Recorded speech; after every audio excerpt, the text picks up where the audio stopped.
Hello friends, James Corbett here, CorbettReport.com. I hope you caught my recent Ripple Hat Report extravaganza, the swapcast between myself and Ricky Varandas of the Ripple Effect podcast and Sam Tripoli of the Tinfoil Hat podcast.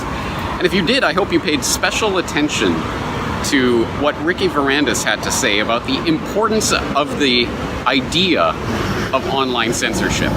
That it isn't just about precluding certain pieces of information from our attention, but it literally, after a point, starts to shape our perception and understanding of the world itself. The thing that drives me crazy and really kind of works me up is the fact that people now don't even have access to the other side of the argument. So it's like, okay, even if you think that, okay, you're pro-vaccine, even if you think that, like, okay, you think Dr. Brzezinski is pseudoscience, like, you can't even do your own research and be like, let me watch this documentary and then come up with my own conclusion, establish my own opinion. Because you can only have a well-informed opinion if you have information, if you're informed. And it's like, now, if you control the information, and this is, going to be a recurring theme of this podcast, if you control the information, you control people's perspectives, you control people's opinions, you can only have an opinion based on the information you have access to. Now, if you control that information, when manufacturing consent was written, I mean, you could only, this was even really an issue, the internet and the way they can manufacture consent using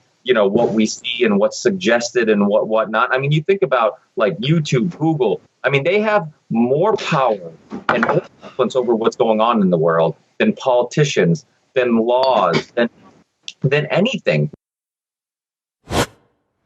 Now, I hope that point sounds familiar because it is essentially the point that I was driving at in my podcast episode last year on pricking the filter bubble, where I gave the perhaps not so consequential example, but one that offers us a window of insight into the phenomenon itself, of myself coming to a different appreciation of Radiohead because of YouTube's suggested video algorithm. And the deeper question that I posed in that video was, how do such things, such innocuous things as suggested recommended video algorithms, shape our understanding and perception of the world itself? Now, for a more consequential example of that, I will turn to something that occurred to me recently, as it is, of course, the 50th anniversary of the Apollo 11th mission. I, just as a test, just to see, I tested out the YouTube search function on my desktop, and I was signed into YouTube at the time, so keep all of these caveats in mind, but I did just type in the words moon hoax. That's it. That was the search. And would you believe, surprisingly enough, not a single video in the top page of results before you start scrolling down and down. In fact, I didn't come to a point where I found another counterexample of this, even when scrolling down. Not a single one from anything but a mainstream source or a source that was debunking the moon hoax believers. Now, please understand what my point is here, that this is not about what you believe did or didn't happen with the Apollo missions, or whether you are a moon hoax believer or you don't believe in that.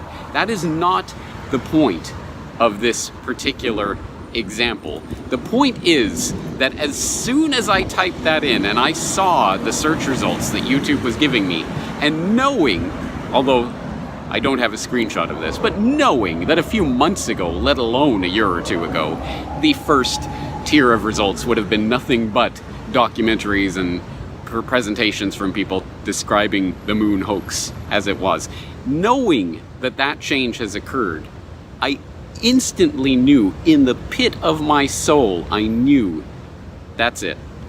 That's it. That's it. That's game over. Again, this is not about the moon hoax, or was it real, or Apollo 11. In fact, I think it's probably pretty humorous that I probably disagree with the vast majority of my own audience about the Apollo missions. But anyway, that isn't the point. The point is that if you are interested in that other side, there was once a time when that was a simple search away. You could see that other side. Now that entire field of research is being buried down and down and down and down. And again, even if you have no questions whatsoever about the Apollo missions. This isn't about that. This is about the ability for Google or any other big tech giant to memory hole that information. And yes, I'm sure there are ways to find it. And in fact, I did test it out on a different device, not signed in, a device I'd never used before. I tested it out, I typed in moon hoax, and lo and behold, there were moon hoax documentaries. So it does depend what device you're searching on and all of these things. But if you do not see the ability for Google or any other company to flip that switch and turn off that information, and what that means, maybe not today, maybe not tomorrow, but down the road for 9/11 Truth and all of the other topics that I talk about and many others online are talking about right now. If you do not understand what this means, then I don't know what else to say.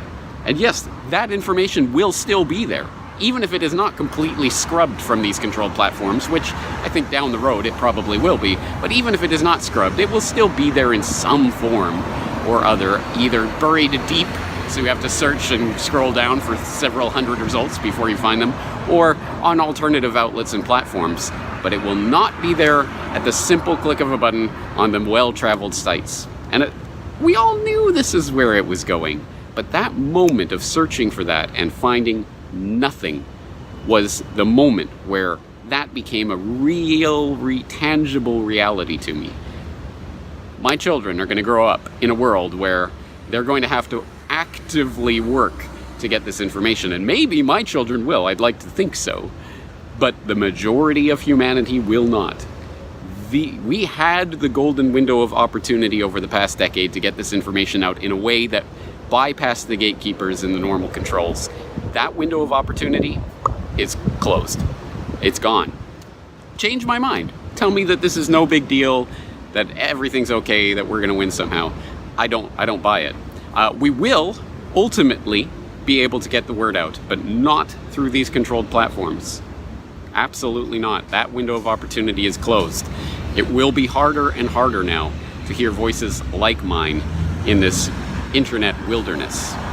Anyway, it's not a hopeful message today. It's a sad and pessimistic image, but I think it's one that corresponds to the reality. Again, I'm open for you out there to change my mind on this topic, and I hope you will, because I don't want to believe it. But I think the information war is over, and we have lost, at least for now. And this battle is over, and the battlefield is going to have to change before we have the profound effect that we need to have to commit the revolution of consciousness that is necessary to carry this through to the next stage. Anyway, heady thoughts for today, but I'll leave it there for now. James Corbett, CorbettReport.com.